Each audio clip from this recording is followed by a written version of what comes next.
Ayah, masak apa tu? Setiap hari jenuh juga nak fikir nak masak lauk apa. Sampai berjam fikir. Hari ni jom kita masak kuih tiaw goreng kerang. So, mula kita campurkan sos tiram, kicap lemak manis, kicap masin, kicap pekat, sos ikan, minyak pijan, kiuk pati ayam. Kita perasakan dengan sedikit garam. Kacaukan sampai ke semua bahan sepati.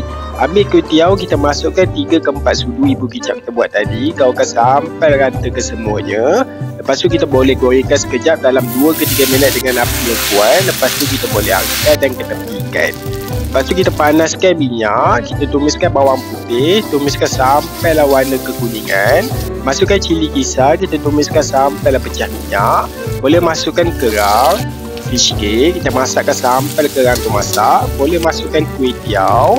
Kita gorengkan sampailah ke semua bahan sebati. Masukkan telur, kita scramblekan sampai ia masak. Gaulkan dengan kuih tiaw sampai ia sekata. Masukkan lebihan ibu kicap tadi. Gaulkan sampai ia sebati. Air sekali boleh masukkan tauge, daun kucai. Kita masakkan 2 ke 3 minit dengan api yang kuat. Bila rasa semua dah balance, makanan boleh dihidangkan. Kuih tiaw goreng ni makan teh panas memang sedap. Ada pula cili jeruk, cili potong memang ngam. Nak buat pun mudah. Jom makan.